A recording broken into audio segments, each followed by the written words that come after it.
Who's here to see Saul Goodman? You're him? You're Saul? Yeah. Then you're the guy, right? What guy's that? Salamanca's guy.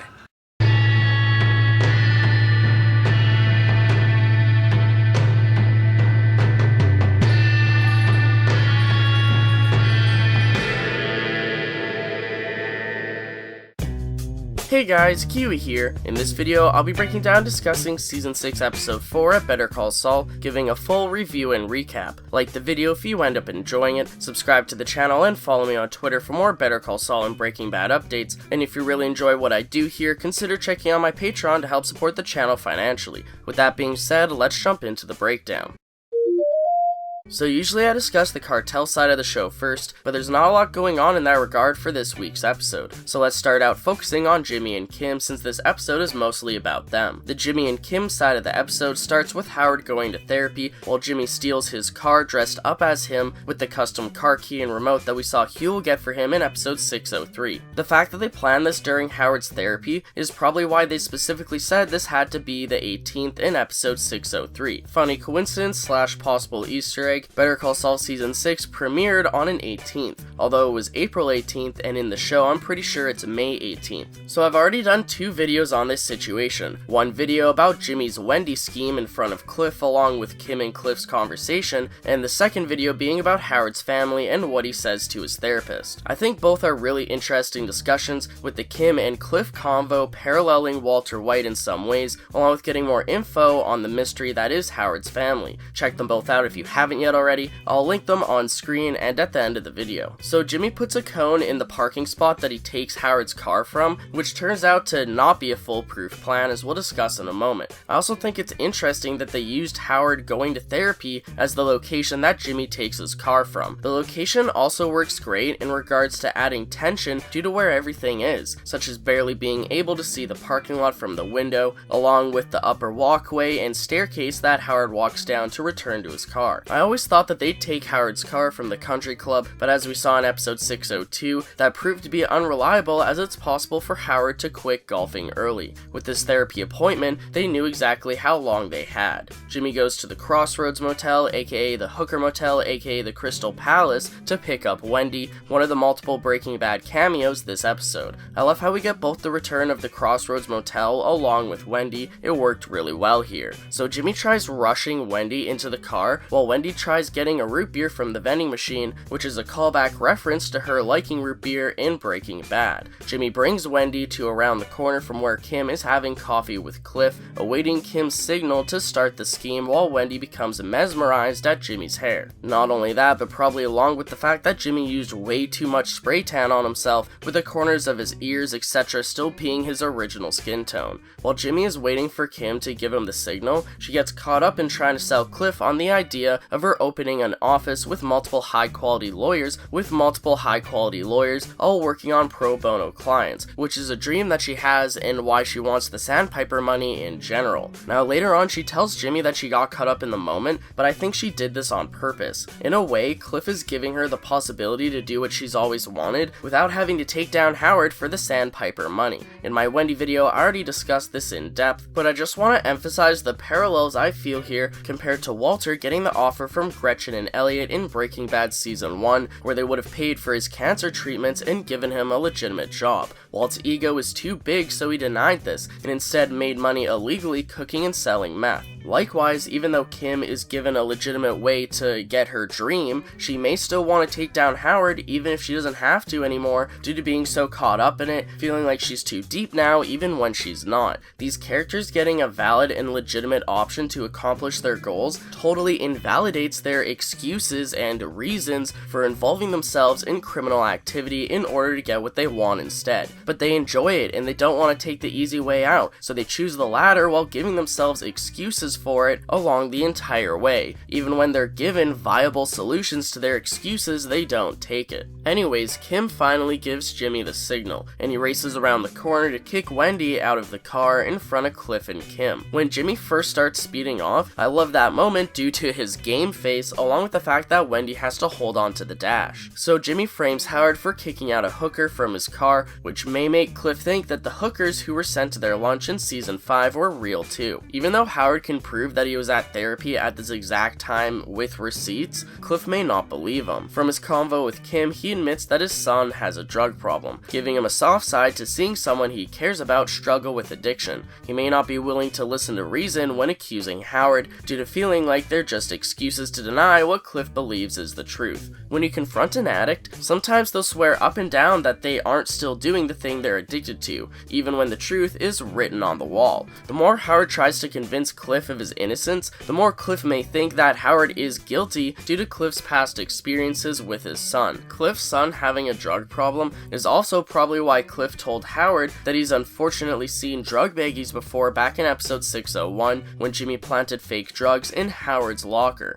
Jimmy tries to return Howard's car, but freaks out over someone moving the cone and stealing the parking spot that he needs to return the car in. It's kinda ironic that Jimmy says, "What asshole moves a cone?" when he's literally an asshole dressed up like a knockoff stereotype of Howard stealing his car to frame him for immoral actions. Also, I think it's a huge missed opportunity not to make Ken Wins be the one that moved the cone and parked in Jimmy's spot. This could be a callback to the reason why Walt hated Ken Wins in Breaking Bad, because he stole his parking spot at the bank. One vanity plate screwing over another. It would have been hilarious in this episode. The creators might not have wanted to do that due to Jimmy having already conned Ken in Better Call Saul Season 2, so Ken could have recognized Jimmy as Victor with a K. Then again, it would add tension that not only Howard, but also Ken could catch Jimmy, and if he did, it would be hilarious to see Ken recognize him and freak out at him for scamming him on a bunch of expensive liquor. So after Jimmy frames Howard for pushing a hooker out of his car, Kim ends up driving Wendy back to the Crystal Palace. Does Cliff know that Kim drove Wendy back? Because we missed the scene of Kim picking up Wendy. So did they do it secretly, or did Kim try to be a good person in front of Cliff saying that she'll help out the woman that Howard quote-unquote ditched? Anyways, when she drops Wendy off, Wendy says that undercover cops are watching her and Kim gives Wendy her card. Could this link Wendy and the scheme back to Kim? Now if Cliff knows that Kim drove Wendy back home, then maybe it's not such a big deal. Also, Wendy isn't a rat. If she ever got questioned, I doubt that she'd just give out Kim's card. So Kim realizes that the undercover cops start following her for a few blocks before turning off, but when she tells Jimmy this, he tells her that she's just being paranoid due to getting away with a scheme. This isn't the only time this episode that one character doesn't believe another character being paranoid when they actually turn out to be right. The next day, Kim is speaking to one of her clients at the El Camino Diner, which has now apparently become her new temporary office. Will she eventually move in with Jimmy, or will Kim get her own office space? I doubt that she can work at the El Camino Diner forever. Anyways, Kim notices the car following her again and confronts it in a daring way. She walks up to the car, writes down the license plate, and asks the men in the car if they're following her multiple times in just such a badass way. After confronting Lalo in episode 509, Kim seems fearless, at least in this moment. She accuses them and says that she'll call the cops on them, but they just apologize and drive away on her. The next time that Kim is at the El Camino Diner, as her client is leaving,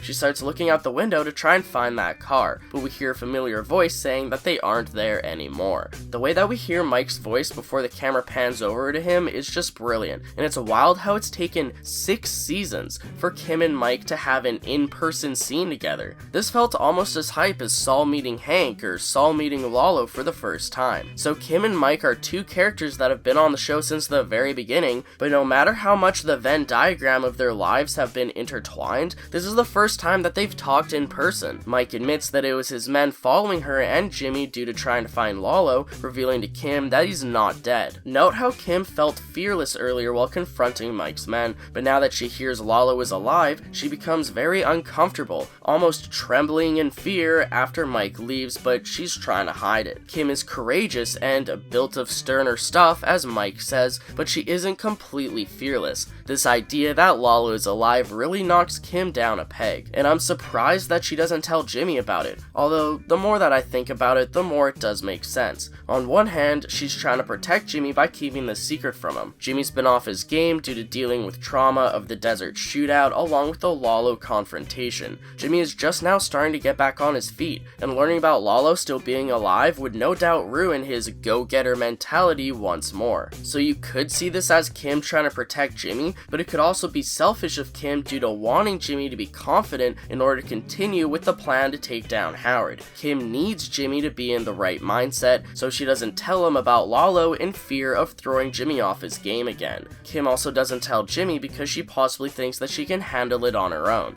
Ever since they got married, they agreed no more lies, when obviously that's not the case. Jimmy used to always hide the criminal side of his life from her, or even things such as the Mesa Verde slander ad, and now she's hiding things from him. Now of course Kim could eventually end up telling Jimmy, whether it's the beginning of the next episode or down the line when she needs to, maybe due to being confronted by Lalo or something to the point that she has to involve Jimmy. But for now at least, when Jimmy meets up with her that night to show her the location of his new office that becomes his famous Breaking Bad office, she keeps the info about Lalo being alive to herself, looking over her shoulder just kinda inconspicuously. Also, Jimmy says that the new office space is temporary, but as we all know, it turns out to be permanent. This reminds me of the Breaking Bad flashback to Walt and Skyler buying their first home, saying that it's temporary and that they'll eventually upgrade when Walt Jr. gets older, when we know that that's not the case, and that their first house turns out to be permanent. So we also get a Taco Cabeza mention, which is a Breaking Bad reference to a Mexican food place that gets mentioned a few times throughout the show. When Walt and Jesse met Tuco in the junkyard in season 1, Jesse wonders why they couldn't have met somewhere more simple such as Taco Cabeza, saying that half of the drug deals he's ever done have taken place there due to it being a safe place in public that's neutral ground, saying no one ever gets shot at Taco Cabeza. Now before we move on to the cartel side of the episode, let's just discuss Jimmy's busy day a little bit since we've mainly been focusing on Kim. Everyone at the courthouse hates Jimmy now due to the info being leaked that he helps represent Lalo to help him skip bail for murder. Could turning the employees of the courthouse against Jimmy be Suzanne Erickson's way of playing dirty and getting back at Jimmy for not taking the offer that she told Kim about? The security guard gives Jimmy a hard time, the receptionist ignores his bribe, and even Hannah Banana ignores him, but then Bill Oakley finally tells him what's going on. Jimmy sits alone at lunch, but starts getting new clients calling him one after another. It seems that not only has the legal side heard about his connection to Lalo, but so has the criminal side. Jimmy goes to the nail salon office to find a huge horde of criminals needing his legal representation, and this is where we get the Spooge cameo. I almost didn't recognize him when I first saw him in the season 6 trailers due to how cleaned up he is pre-Breaking Bad. If you don't remember, Spooge is the guy who gets his head crushed by an ATM in Breaking Bad. I find it funny how Jimmy mentions that he's allowing the nail salon to rent out the front when that's obviously the opposite of the truth. The nail salon lady ends up evicting him, causing him to find a new office space, which we see at the end of the episode revealed to be his famous Breaking Bad office location in the strip mall. So the cartel side of the show was very minimal this episode, which makes sense considering how much the show is focused on it so far in season 6 due to the conclusion of Nacho's story. The episode reveals that it's been 2 weeks since Lalo's failed assassination attempt, with Gus paranoid of where and when Lalo will pop up, making Mike stretch his men far and wide to try to see any possibility of Lalo showing up in Albuquerque again. This is the second instance in the episode where someone is correct about being paranoid. In this episode, we get the reveal and explanation to Gus's secret safe house, along with how he keeps it running without suspicion. I have a full video discussing this already, but long story short, Gus has a secret tunnel leading from his basement to his neighbor's basement, with his neighbor's house being his real safe house. He has a body double of himself in his real home, and he has a couple living in his neighbor's home in order to keep up the ruse. The fact that the characters on the show are so anxious for Lalo's return makes the viewers of the show that much more anxious for his return as well.